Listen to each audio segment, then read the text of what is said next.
Assalamualaikum warahmatullahi wabarakatuh. Apa kabar rekan-rekan semuanya? Di video kali ini kita akan mengupdate informasi berkenaan dengan pendaftaran bagi pelamar TMS.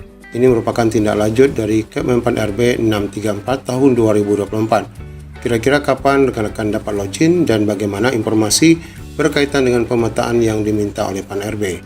Dan kita memprediksikan rekan-rekan dapat bersiap di tanggal 21 Desember 2024. Bagaimana info lengkapnya, ikuti video ini sampai selesai. Ya, pasca diterbitkannya keputusan Menpan RB tentang kriteria pelamar yang dapat mendaftar lagi pada gelombang kedua untuk rekan-rekan yang TMS P3K, kemudian TMS CPNS, dan rekan-rekan yang sama sekali belum dapat mendaftar kemarin. Nah, di sini kita akan menindaklanjuti kapan sebenarnya proses pendaftaran bagi rekan-rekan ini akan dilakukan. Nah, kita akan merujuk dulu pada informasi yang disampaikan oleh BKD berkaitan dengan seleksi tambahan dan daftar tahap 2. Kita akan lihat pada bagian daftar tahap 2. Nah, informasinya di sini menjawab pertanyaan kebijakan bagi peserta yang TMS tahap 1. Di mana sesuai dengan Kemenpan RB nomor 634, dalam rangka mempercepat penyelesaian data non-ASN, pemerintah telah menyiapkan mekanisme yang memungkinkan peserta TMS tahap 1 untuk mendaftar kembali di tahap 2. Nah, terkait mekanisme ini, silakan tunggu pengumuman resmi yang akan kami sampaikan beberapa hari ke depan. Sebagai informasi yang memungkinkan untuk daftar kembali hanya terbatas pada pelamar yang terdata pada database BKN, terdiri dari 3 kategori ini ya, yang sudah kita ketahui, yaitu yang TMS, PNS, P3K, dan yang belum mendaftar. Jadi hanya peserta pada kondisi ini saja yang memungkinkan. Karena banyak sekali yang bertanya bagaimana pelamar yang tidak lulus SKD CPNS, itu juga tidak bisa. Bagaimana rekan-rekan yang kemarin tidak hadir ya pada CPNS maupun P3K ataupun dikatakan telat ya, itu juga tidak masuk pada kategori ini. Tidak termasuk pada peserta yang tidak lolos passing grade atau tidak hadir ya. Nah, seluruh proses dilaksanakan by system. Kami tidak memiliki kewenangan apapun karena data dikunci oleh Panselnas. Jadi tidak ada penambahan dan penambahan data ya apapun, dan jangan berharap ada kewenangan dari Pansel daerah untuk masuk dalam sistem selain yang telah ditentukan oleh Panselnas.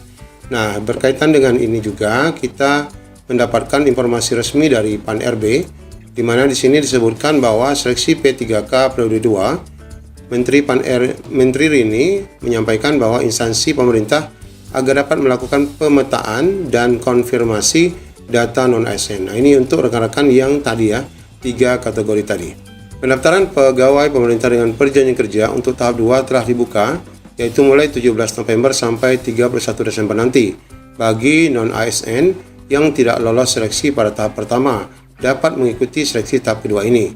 Untuk mengoptimalkan penyelesaian penataan non-ASN, instansi pemerintah dihimbau untuk melakukan pemetaan tenaga non-ASN yang aktif bekerja di instansi pemerintah, yang mana ini khusus yang telah masuk pada database BKN, untuk kemudian dipetakan pada jabatan pelaksana. Jadi Bapak Ibu rekan-rekan, jadi yang mencocokkan pemetaan formasi Bapak Ibu tadi nanti tidak lagi oleh Bapak Ibu sebagaimana yang pernah kami bahas dalam video yang ini. Nah, ini rekan-rekan hanya mengkonfirmasi kesediaan ya. Jadi rekan-rekan tidak lagi memilih formasi, tetapi rekan-rekan nanti formasinya dipilih. Dimana kalau kita lihat dalam Kemenpan RB, formasi pelaksana itu sudah jelas. Di sini ada 4 formasi ya, yaitu mulai dari pengelola umum operasional, kemudian operator layanan operasional, kemudian penata layanan, dan pengelola layanan operasional.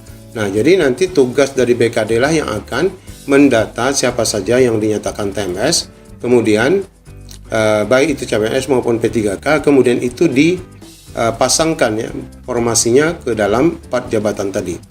Nah, perlu dilakukan akselerasi agar non-ASN yang memang sudah masuk dalam database memiliki kesempatan untuk mendaftar pada seksi tahap 2, sehingga penyelesaian non-ASN ini dapat dilakukan dengan optimal. Data yang perlu dipetakan itu adalah ini ya, non-ASN database BKN yang dinyatakan tidak memenuhi syarat pada P3K, kemudian tidak memenuhi syarat pada CPNS, dan yang belum mendaftar sama sekali pada periode pertama. Nah, kemudian disampaikan selanjutnya instansi pemerintah diminta menyampaikan feedback dan konfirmasi data non-ASN tersebut.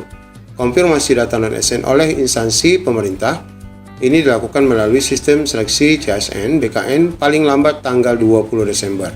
Nah, inilah yang sebagaimana kami bahas juga di video yang ini ya, sama tadi, bahwa ada bersiap di tanggal 20. Inilah batas yang disebutkan dalam video yang disampaikan oleh Pan RB, bahwa konfirmasi kesediaan itu adalah di tanggal 20, di mana pemetaannya sudah harus selesai. Nah, dengan adanya angka 20 Desember inilah kita memprediksi bahwa ada sekitar 10 hari saja, mulai dari 21 sampai 31 Desember, kesempatan rekan-rekan untuk mendaftar dan login kembali di SSCSN.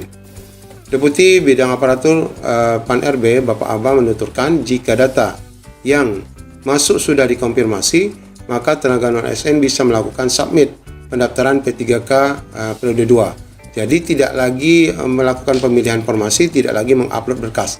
Hanya tinggal submit saja, karena itulah langkah final ya untuk rekan-rekan ini dinyatakan mendaftar.